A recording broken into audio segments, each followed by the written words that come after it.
What's up, guys and gals? This is Roy from Roy's Customs, and I'm here today to kind of show you how to hook up multiple subs, single voice coil, and I'm also going to show you how to hook up multiple dual voice coil subs as well. I'm going to kind of run through it. I want to keep the video short and simple. I'm also, at the end of the video, I'm actually going to kind of show you how you come up with a little bit of the mathematics that's involved in determining the ohms, the amount of resistance. I'm not going to get super advanced for anybody here, so if you're looking for how to hook up a $50,000 competition system, then this may not be the video for you. But if you are kind of new to car audio and you really don't understand it, this is probably going to be a really good video for somebody that really just is getting started and maybe they don't have a really good idea of how to hook up multiple subs or how to hook up dual voice coil subs. So I do have this in chart form, but I'll be running through my charts. I drew the charts out, and I will be showing you the charts and kind of running you through them. The first diagram, it really isn't super useful in most situations, but I'm going to go ahead and show it to you and explain it to you anyways. Subs in a series, that is for if you have, say, a 400 watt amp and two 200 watt subs. Well, that way you can hook it up in series and you shouldn't blow your subs. I'm not going to say that you won't, because if you only have two 200 watt subs and you're pushing a 400 watt amp to two 200 watt subs, you could still potentially blow your subs. So I just wanted to start with this one because some people try this and it's not super useful in most situations, but it is on my list of stuff that I have done in the past. But anyways, when you're doing the series for a set of subs, like I say, it's not super useful because most people are going to at least make sure that both of their subs will handle the amplifier as far as the ohms and the wattage. So that's pretty much it for this chart. I'm going to go ahead on to the next chart. This chart is a little bit more useful, even for beginners, because what this actually does is, if your amplifier is only 4 ohms stable at max, if it's only 4 ohms stable and you have two 8 ohm subs, then you can hook them up in parallel. Take your positive to both of your speakers' positives and your negative to both of your speakers' negatives, and then that will be a 4 ohm load on the amplifier. So the amplifier will actually still be pushing at 4 ohms, but you'll have two 8 ohm subs which will be in parallel, and then they will both be able to handle the amplifier in question. So that's a pretty basic beginner hookup.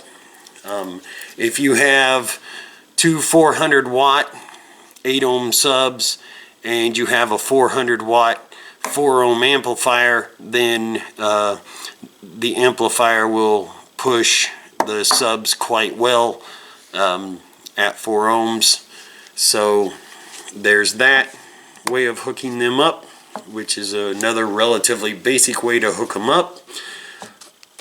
Now onto the dual voice coils subs, because they are becoming very, very popular these days. If you have a single 4 ohm sub, it's 4 ohms per voice coil. you can hook the 2 ohm amplifier up to your 4 ohm subs, and you want to hook a negative to one side, and you want to hook positive to the other side, and then you run a jumper from your positive to your positive, and you run a jumper from your negative to your negative, and then that will turn this into a 2 ohm sub, and therefore your amplifier will actually match your sub. And that's a pretty basic hookup for a dual voice coil sub. Now I'm going to show you this one because the next thing I'm going to show you is a dual voice coil sub, a set of dual voice coil subs, and this is actually how you want each sub to actually be. You want to go ahead and run the single sub in a series with itself so that you can actually hook up 2 subs. Now I will show you that.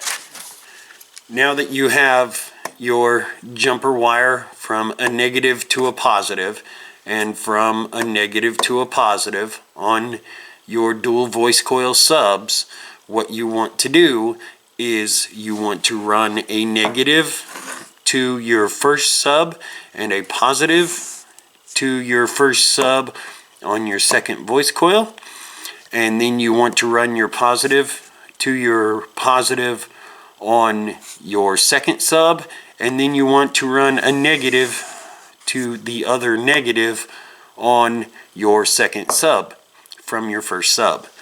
And this is going to make this actually a 4 ohm hookup for a 4 ohm amplifier. If you have a 2 ohm amplifier, you can actually do it differently, but I'm not going to get into all that because this is basic hookups for a basic system. So this is a really good way to do it with your dual voice coils. Now, as far as the next chart goes, this chart is actually kind of just a parallel versus series. If you run your subs in parallel, what it actually does is it lowers the ohms so that the amplifier is actually pushing harder, and if you're running them in series, it actually doubles the ohms outputs. So if you have 2 4 ohm subs running in series, it makes them 8 ohms, and if you have 2 running in parallel, then it makes it 2 ohms. Like I say, this is all basic hookups. This is for beginners. This is not a super advanced course because there is lots of other things you can do and lots of other ways you can hook them up. So, a quick recap of subs in a series. If you have 2 subs that are 200 watts a piece and a 400 watt amp, this is the way you kind of want to do it. If you have 2 8 ohm subs or 2 4 ohm subs and you want to push them with either a 4 ohm amp or an 2 ohm amp, then this is how you would do it, because you would take your 8 ohm subs, hook them up to your 4 ohm amp in parallel, or you would take your 4 ohm subs and your 2 ohm amplifier and hook them up. You just really have to watch your power ratings, and you have to watch your ohms, and just make sure that you're not overdriving your subs, and make sure you are not trying to bog down your amplifier and make it work too hard to push your subs. So, and then of course the dual voice coil single sub hookup, 2 ohm sub, 4 ohms for each voice coil, and then you just hook it up kind of, this is what we would call in parallel with each other, so that you would have a 2 ohm output and 2 ohm resistor, which is basically what a sub is. It's a resistor. So that is that. And then of course this particular chart being showing you how to hook up the dual voice coil, as far as hooking them up for what would actually be the dual sub, this. So you would want to do step 1, turning both of your subs into basically a series, and then you can hook them up in parallel as long as your amplifier can handle the 4 ohms, because you turn these both into 8 ohm subs and then you hook them up in parallel and you're pushing 4 ohms. I really do hope that's useful for new car audio guys and gals. I hope it made sense to you. Using the charts to kind of show you really kind of how to basically hook up a sub, and kind of how to determine what you can and can't do. I tried to keep it simple and I tried to keep it basic, because I know whenever I was first learning, I really didn't have anyone to teach me or to even show me or to even explain to me what ohms were. All I knew is I had a 500 watt amp and a 500 watt sub, and I hooked it up, and I was hoping that it didn't blow up. But anyways, I hope that explained enough to you. If any of you advanced car audio guys happen to run across this video, please don't be so critical, because not everybody's been doing it for years. Not everybody went to some kind of a school for electronics engineering or whatever so that they could understand ohms and wattage and output and all that stuff. I'm trying to keep it simple so that they can at least get started without blowing up their systems. Because even though things are starting to get a little cheaper, it's still kind of expensive to get into the car audio game. So anyways, if there's any questions, you can comment them down below. I don't mind answering questions, you know, if I can get to them. So anyways, thank you guys and gals for watching. I hope this video helps. Feel free to subscribe, like the video, hit the notifications, and have a spectacular day or night, whichever one it is for you. Peace out.